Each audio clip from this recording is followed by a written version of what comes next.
Hey guys, today we're going to have a quick look at the Legend of Zelda Hyrule Historia. Now, I say a quick look just because some of them can go on for, 15 minutes or 20 minutes or something. If you go through the whole book, it will take a very long time. So, I'm basically just going to kind of cherry pick things, and of course I don't want to, spoil it for anyone that might get it a bit later. Some of the big things. So, of course, on the front we have this very nice symbol, which was on the back of the front cover from Skyward Sword, at least on the limited edition, I believe that was. And behind that nice gold trim, we get this rather nice green background, Hyrule Historia, all blazoned in gold, and we get the harp and ocarina symbols that were done up for, I think it was for Ocarina of Time 3D on the 3DS, but I can't exactly remember where it appeared. I know on the Australian box art it was on the front cover, but anyway. And on the side, we have the nice, Hyrule Royal Family symbol. We have the Legend of Zelda, and we have this very nice piece of artwork of the Master Sword. And of course, at the bottom, we have Dark Horse's symbol. Honestly, it looks a bit out of place on the spine, but everyone's quite grateful to them for actually translating this thing and bringing it out. So, not going to complain too much. And then on the back, it's just your simple blurb. IBSN, Dark Horse, etc. So nothing too exciting there.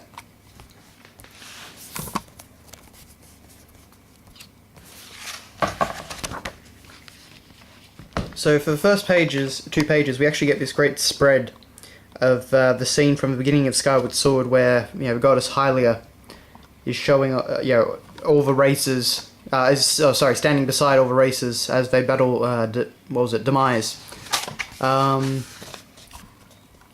And on the next page we have of course, the Hylian Shield and the Master Sword. We have this, all the pages in this book are very nice, high quality and glossy. We get this great foreword from Miyamoto, and the foreword in this book again is done by Miyamoto, and that's just great. And then the final word is done by Eiji Aonuma. And he sums everything up quite nicely. But yeah, for me it's always great reading anything that Miyamoto writes, just because he always seems to really understand the series that he works on. And then we actually get to the contents. So we have The Legend Begins, which is just Skyward Sword, Skyward Sword, Skyward Sword artwork. Then we have The History of Hyrule, which of course is the timeline basically in the chronology. And we have Creative Footprints, so we have all the different pieces of artwork for all the different games. So The Legend Begins, you get nice big spreads like this on the glossy paper. You get all this nice artwork for Link.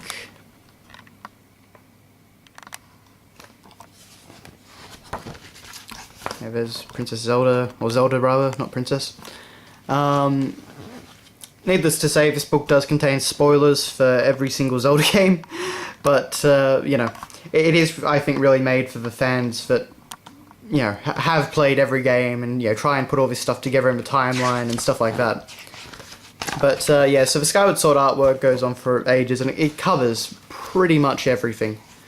And there are some very interesting fun facts that the developers reveal. Personally, I would kind of prefer a bit more of a focus on some of the other games, but I get it, Skyward Sword was new at the time, so we want to talk everything about that. One thing I was disappointed about, though, was this big guy here. They don't really ever try and link him, or even mention Link's Awakening and the Windfish. So I was a bit disappointed in that. In the timeline chronology section, I think they mentioned that creatures like the Windfish and Levius and stuff like that existed, but I kind of would have liked a bit more, just kind of, I would have liked to see something that said the developers were actually thinking of the Windfish when actually designing that giant flying whale and stuff like that. But anyway, there are a few cases like that where I would kind of like to know a bit more of the backstory behind the design and why they chose to link it to something. But in some cases it's just kind of course they like the design. Like they mentioned with Fi or Fi, however you want to say it. that her design looks like the Great Fairy Queen from Wind Waker, just because they liked the design. So there's obviously no particular link there. But anyway, so we'll skip ahead to the part that I'm pretty sure everyone's seen by now, and that's the history of Hyrule. So chronology. So we have, of course, our timeline here, which naturally has divided many people.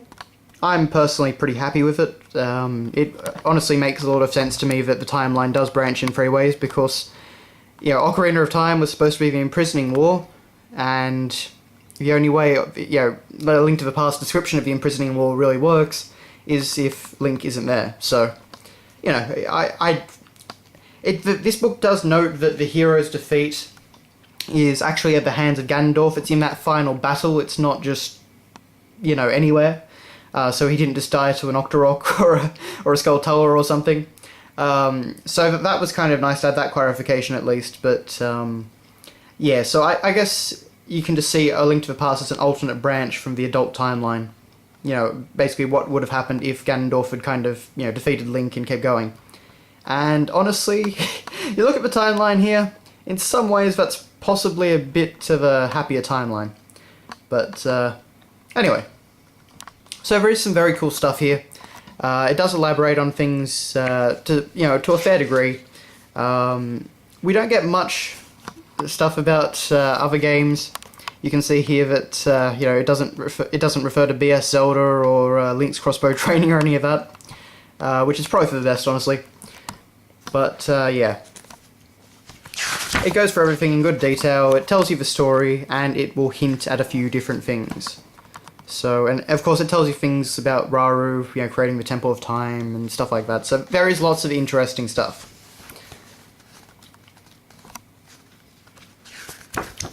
But anyway, so we'll might skip over most of this, because it really is something that you want to read yourself. Not to mention it would take me a while to actually go through all that in depth. Then we get to the artwork for all the old games. And this is basically my biggest complaint with the book, because we get all this really great stuff here, as you can see. All these pieces of developer, artwork and sketches and stuff like that. And we get these, really high quality shots that were, kind of early versions of things we saw in the manual or things that we never saw at all. And then we get on to Zelda 2 and Link's Awakening, which all looks pretty great. We have this great spread of Ganon standing beside all of our, other Nintendo characters like Mario and Luigi and Peach. That's kind of fun. And we get Sci-Fi Zelda like everyone would have seen by now. But that's it. And then we get a page for Link's Awakening, which is very interesting again. But then we're on to Ocarina of Time. So, what, that's 5 pages? No, sorry, 7. 7 pages for, the first 4 games in the series. And honestly, I don't really think that's that great. As I say, all that is there is very interesting, but surely there's more Link to the Past and Adventure of Link stuff than that. I know I've seen more just in the manuals. So, yeah, I've got to say I was pretty disappointed with that. Now, the Ocarina of Time stuff is pretty great as well. There's lots of interesting stuff there. But even it doesn't go for that long. And then Majora's Mask we only get about 3 pages on. Including a very in-depth drawing of Tingle over there. Which is kind of fun. Then we get on to Wind Waker, and there's a lot of very interesting stuff here because they were trying to get the cel-shaded design right. A lot of interesting notes about Ganondorf and stuff like that. Oracle of Ages and Oracle of Seasons get a few pages, including, if I can find it, yes, a very nice picture of what Ganondorf would look like in that same art style, which actually would have been really nice to see looking at this. But then we get Twilight Princess. And I know a lot of people like Twilight Princess a lot. I'm not a huge fan, even though I do kind of like the art style. It's all interesting to read, but there's about 30 pages of this. So I felt very annoyed at the fact that we get, so many pages on this. Yeah, actually 30 pages exactly, just about. And then we get so little on the old games, which I would be really interested to see in detail. But anyway, so we get Phantom Hourglass, we get Spirit Tracks and all that. But yeah, and then at the very end, we get things about all the different old games. If I may just note for a moment of cockiness, the Australian version of Ocarina of Time appears right there, which was actually pretty surprising to me, but yeah, I found that nice. I definitely think the Australian version of Ocarina of Time is a nice one because it's basically just it's the American Collector's Edition, except every single copy was a Collector's Edition. So yeah. And then at the very back, we get this very nice manga by Akira Himakawa. There we go. So that's very nice as well. That's in full color. So anyway, that has been your look at Legend of Zelda Hyrule Historia. Thanks a lot for watching, guys. If you're a Zelda fan, I definitely recommend that you pick it up when you get the chance. So thanks a lot for watching, guys, and I'll see you later.